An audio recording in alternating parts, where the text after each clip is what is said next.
Ayan o. Punong-puno ng tubig. C5 na ako. So nakaligtas na tayo doon sa mga panganib. Nandito ako ngayon sa Baligolf dahil inatid ko si ma'am dito dahil galing kami kanina sa BGC. So ngayon oras natin ay time check natin ay 5:52 na mga guys. So pauwi ako ng Parañaque ngayon. Natid ko na si ma'am. So bumabagyo. Tingnan natin. Ayun, pupuno na. Yun. So kailangan nating magmadali mga guys makalabas dito sa bundok na to, sa Baligolf.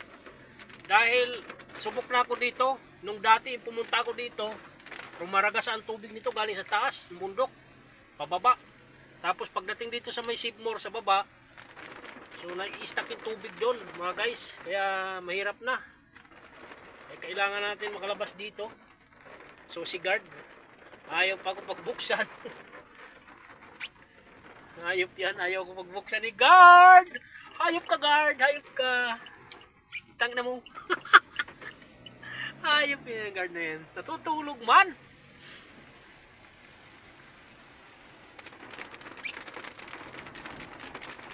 So mahirap na mga guys, baka tayo ay matrap.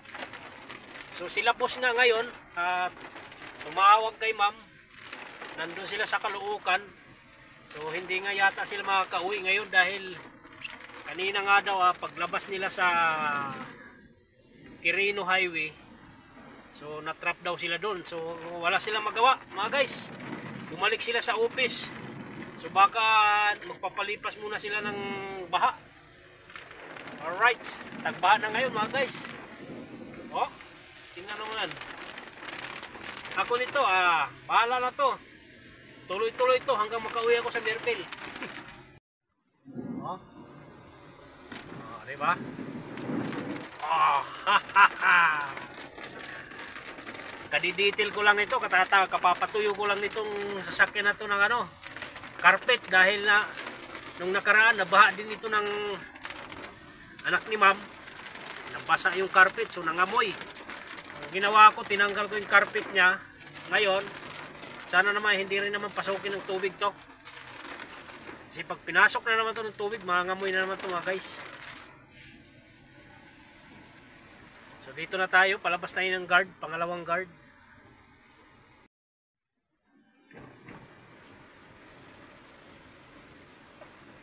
Baha man.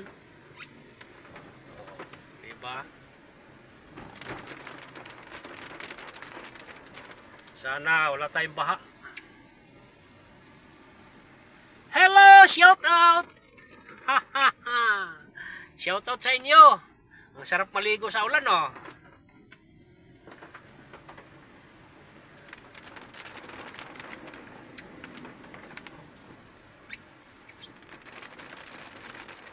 Uy, pagkagaling naman ito, Toy, oh.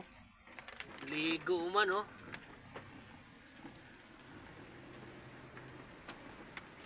Puno. Dito lang ako nakakita ng bundok mga guys na binabaha.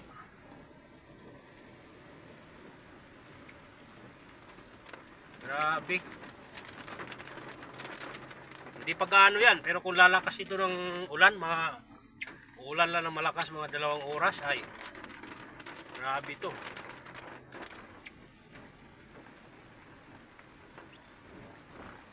So palabas na nga tayo ng Baligolf mga guys.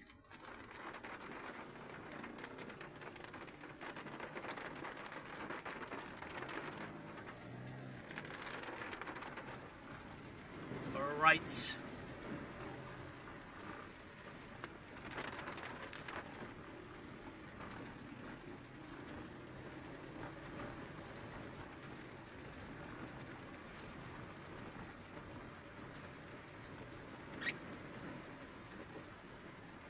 Pag napuno dito yung yung ilog niya,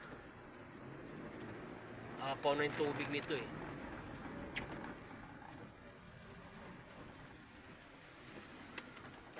Ilog niya, oh. Nandun na yung backhoe, Inarang na yung bako doon. Bumaba na sa ilog.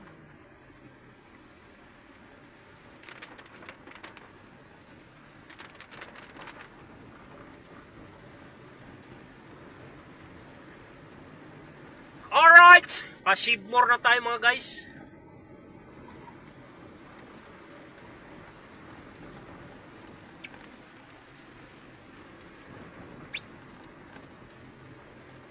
Last guard to ng Baligol.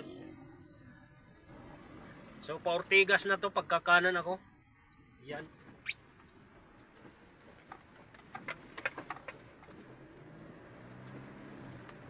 Pagka-Inta Rizal. Pag kumaliwa. Ito yung Sibmore. Ito naman kakanan ako pa-Ortigas. Malapit na ako dito sa may Ortigas extension. Iyan o, medyo dito walang traffic. Aywan ko lang dun sa unahan banda mga guys. Tingnan natin doon.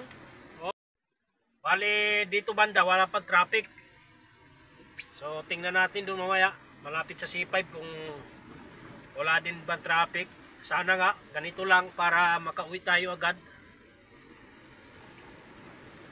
Dahil alas 5:08 na ng hapon. Gabihin na tayo. Ito yung school ng Ortigas, yung UN. Bago yan mga guys.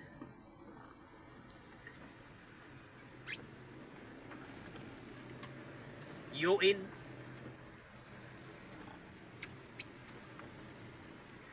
Tulad nga ng sinabi ko kanina mga guys, wala siyang traffic pero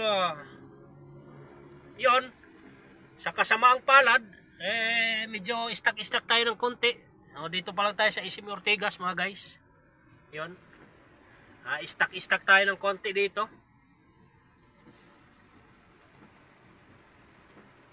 Grabe kapal ang traffic ng papunta ng Kainta. So ito akin, buti na lang hindi gaano. Dito na ako sa flyover mga guys ng Ortigas. Tingnan natin dito sa gilid yung yung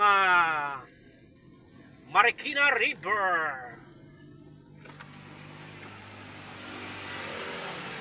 Ayan punong-puno ng tubig. Nandito na tayo sa may market ngayon. Naabutan na tayong gabi mga guys. Tingnan nyo naman yung traffic dito. Na-stuck na ako. Halos hindi na gumagalaw yung mga sasakyan. Anak ng kwiting. Dito tayo naabutan ng traffic. Stuck ako dito mga guys.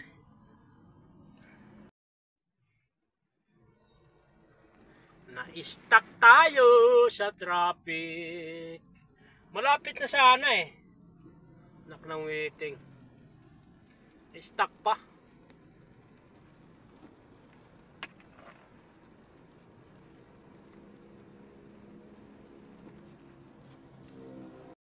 Dito na ako banda sa may SM Aura mga guys.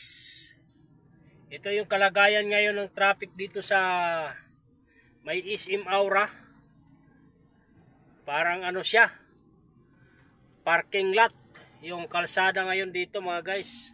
Sobrang traffic, grabe. Ayan dun sa taas yung SM Aura.